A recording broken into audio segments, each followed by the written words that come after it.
Yo! What's up mga ka-hunter? Good morning sa inyo lahat. Magandang umaga mga ka-hunter. At ito na naman nga ang inyong boss smoker at nagbabalik na naman tayo para sa isang panibagong update review naman dito sa isang game na gawa natin ng review nung una. At hindi na nga natin patatagalin at papakilala ko na agad sa inyo kung ano yung game na yon. At bago nga tayo mag-umpisa, yung palagi ko naman sinasabi sa inyo, this is not a financial investment advice. Tayo ay nagbibigay lang ng mga maaari natin pagkakakitaan. Hindi ko kayo sinasabing pumasok dito. Hindi porket sinabi ko sa mga video ko, may mga ginawa akong na nakapag-withdraw na tayo sa mga ganitong platform o sa mga magandang pasukin. Hindi ibig sabihin nun is papasok na kayo. Pag-isipan at pag-aralan nyo muna bago kayo magdesisyon kung mag-i-invest kayo.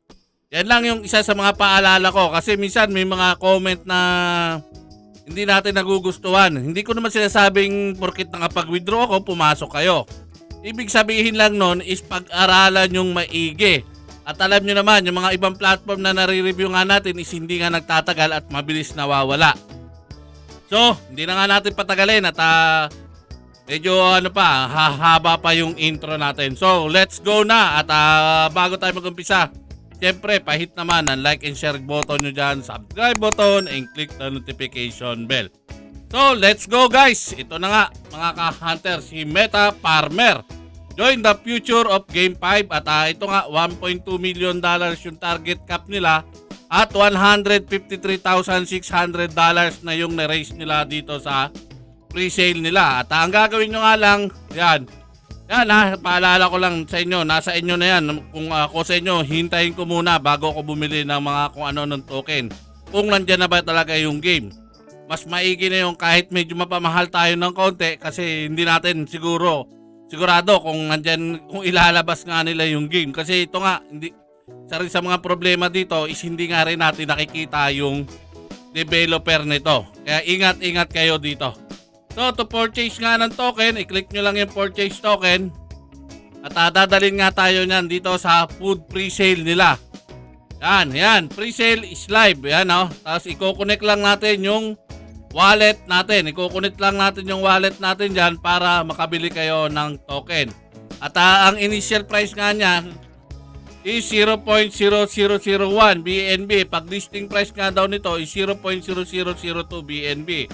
At ang minimum buy nga is 0.1 BNB at ang rate nga niya is 1 BNB na 100,000 po. Tapos may isa kang 1 BNB spend mo nga is 1 game skill NFT naman. Gagawin mo lang is i-connect mo lang tong wallet. I-click mo lang to sa right side niya. Lalagay natin yung link dyan at para hindi na kayo mapasok sa mga kung ano-anong mga phishing site. Yan. At ngayon nga, papakita ko yung isang video dito sa inyo. Eto, at magre-react lang tayo dito. Re-react lang tayo at papakita ko rin yung game sa inyo kasi napakaganda nung nila kung tutuusin Maganda yung adhikain nila, yung purpose nila kaya ginawa nila itong game na to. At panoorin lang natin saglit. Pero tatanggalin lang natin itong sounds para hindi nga tayo makopyright.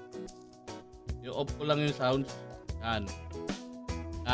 Yan, tingnan nyo lang. At pwede naman natin mabasa. Yan, the entire world production of food product is 6 billion tons throughout the year. So, 1.6 billion tons of this product are wasted or disposed of annually. Yan yung isang mga nga dito.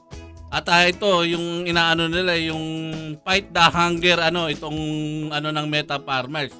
Di lang natin alam kung sana nga matotoo at maganda nga yung adhikain nila. Yan. Panoorin nyo lang. At anilitan ko lang yung screen para makita nyo rin. Yan, napakaganda nung nila. Yan nga, every year, ayan nga daw, sabi nga dito, every year 30% of grains, 20% of dairy, 35% of seafood, 45% of fruits and vegetable, 20% and 20% of meat produce in the world is wasted. Even half of this amount is enough to feed the hungry throughout the world. Yan nga. Lagyan natin ng konti music Yan. Ganda ng nila Yan. Galin lang natin. Ganda nung purpose nung ano ng Meta Farmer. Kaya lang yun nga, kasi kung maganda naman yung adikain mo, yan. Bakit hindi ka magpakita ng ano mo? Hindi mo i-fully docs yung team mo at hindi mo ipakita kung sino ka talaga kung ganyan nga yung adikain mo. Kaya yan nga, sabi ko sa inyo, nasa inyo na yan kung papasok kayo sa game na to. Pero yun nga, fighting the hunger, yun ang tema ng ano ng game na ito. Kaya ginawa nila para makatulong din sila. Yan, play lang ulit natin.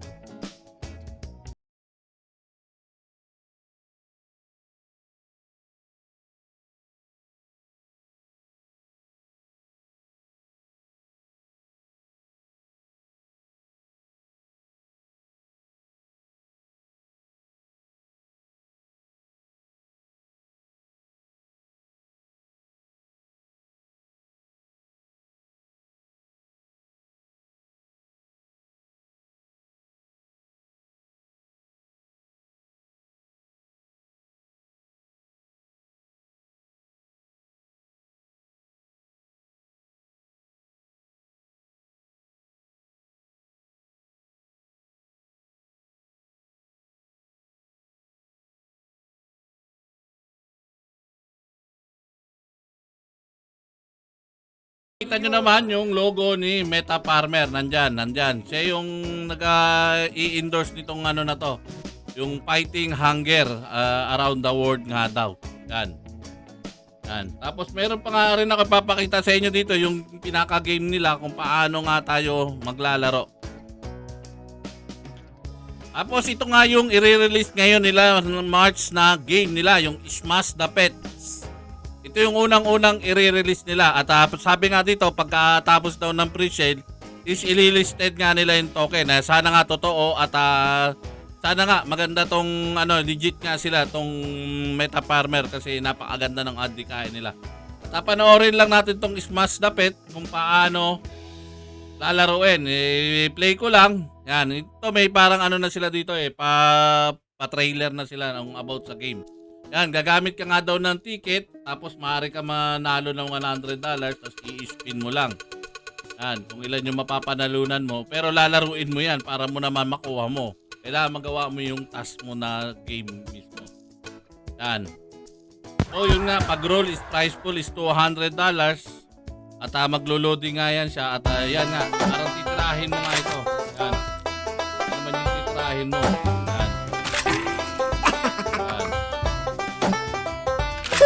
Kailangan tamaan mo yun, ano mo siya, kompleto mo yung task. Ganyan lang yung first game na ilalabas ni Meta Farmer. Ganyan lang kasi ito. Yan, you lose. Tapos kuha ka na naman ng ticket, kaya kailangan din natin ng ticket dito. Tapos i-spin mo, tapos kung magkano naman yung magiging prize pool mo, yun naman yung makukuha mo dito. Yan. Yun, $200 ulit. Yan, prize pool niya. Maglalaro uli yan. Yan. Tirahin mo lang yan.